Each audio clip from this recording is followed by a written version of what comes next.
افسیوں کے نام پالوس رسول کا خط اور اس کا چوتھا باب جو 32 آیات پر مشتمل ہے۔ پس میں جو خداوند میں قیدی ہوں تم سے التماس کرتا ہوں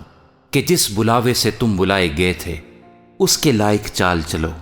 یعنی کمال فروتنی اور حلم کے ساتھ تحمل کر کے محبت سے ایک دوسرے کی برداشت کرو، اور اسی کوشش میں رہو کہ روح کی یگانگی صلح کے بند سے بندھی رہے۔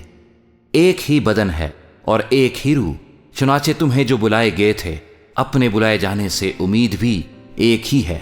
ایک ہی خداوند ہے، ایک ہی ایمان، ایک ہی بپتسمہ، اور سب کا خدا اور باپ ایک ہی ہے، جو سب کے اوپر اور سب کے درمیان اور سب کے اندر ہے، اور ہم میں سے ہر ایک پر مسیح کی بخشش کے اندازے کے موافق فضل ہوا ہے۔ اسی واسطے وہ فرماتا ہے کہ جب وہ عالم بالا پر چڑھا تو قیدیوں کو ساتھ لے گیا اور آدمیوں کو انعام دیے۔ اس کے چڑھنے سے اور کیا پایا جاتا ہے سوائے اس کے کہ وہ زمین کے نیچے کے علاقے میں اترا بھی تھا، اور یہ اترنے والا وہی ہے جو سب آسمانوں سے بھی اوپر چڑھ گیا تاکہ سب چیزوں کو معمور کرے۔ اور اسی نے بعض کو رسول اور بعض کو نبی اور بعض کو مبشر اور بعض کو چرواہا اور استاد بنا کر دے دیا تاکہ مقدس لوگ کامل بنیں اور خدمت گزاری کا کام کیا جائے اور مسیح کا بدن ترقی پائے، جب تک ہم سب کے سب خدا کے بیٹے کے ایمان اور اس کی پہچان میں ایک نہ ہو جائیں اور کامل انسان نہ بنے، یعنی مسیح کے پورے قد کے اندازے تک نہ پہنچ جائیں، تاکہ ہم آگے کو بچے نہ رہیں اور آدمیوں کی بازی گری اور مکاری کے سبب سے ان کے گمراہ کرنے والے منصوبوں کی طرف ہر ایک تعلیم کے جھوکے سے موجوں کی طرح اچھلتے بہتے نہ پھریں، بلکہ محبت کے ساتھ سچائی پر قائم رہ کر اور اس کے ساتھ جو سر ہے یعنی مسیح کے ساتھ پیوستہ ہو کر ہر طرح سے بڑھتے جائیں، جس سے سارا بدن ہر ایک جوڑ کی مدد سے پیوستہ ہو کر اور گٹھ کر اس تاثیر کے موافق جو بقدرے ہر حصہ ہوتی ہے اپنے آپ کو بڑھاتا ہے تاکہ محبت میں اپنی ترقی کرتا جائے۔ اس لیے میں یہ کہتا ہوں اور خداوند میں جتائے دیتا ہوں کہ جس طرح غیر قومیں اپنے بےہودہ خیالات کے موافق چلتی ہیں، تم آئندہ کو اس طرح نہ چلنا،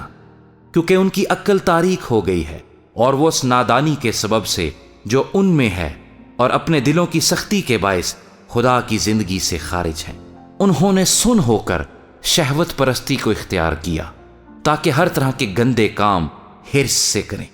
مگر تم نے مسیح کی ایسی تعلیم نہیں پائی، بلکہ تم نے اس سچائی کے مطابق جو یسوع میں ہے اسی کی سنی اور اس میں یہ تعلیم پائی ہوگی کہ تم اپنے اگلے چال چلن کی اس پرانی انسانیت کو اتار ڈالو جو فریب کی شہوتوں کے سبب سے خراب ہوتی جاتی ہے، اور اپنی عقل کی روحانی حالت میں نئے بنتے جاؤ اور نئی انسانیت کو پہنو جو خدا کے مطابق سچائی کی راست بازی اور پاکیزگی میں پیدا کی گئی ہے۔ پس جھوٹ بولنا چھوڑ کر ہر ایک شخص اپنے پڑوسی سے سچ بولے، کیونکہ ہم آپس میں ایک دوسرے کے عضو ہیں۔ غصہ تو کرو مگر گناہ نہ کرو، سورج کے ڈوبنے تک تمہاری خفگی نہ رہے، اور ابلیس کو موقع نہ دو۔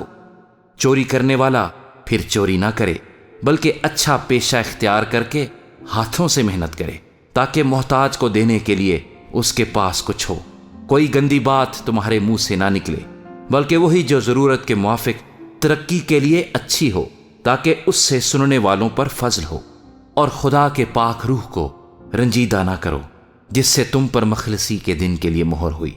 ہر طرح کی تلخ مزاجی اور قہر اور غصہ اور شور و غل اور بدگوئی، ہر قسم کی بدخواہی سمیت تم سے دور کی جائیں،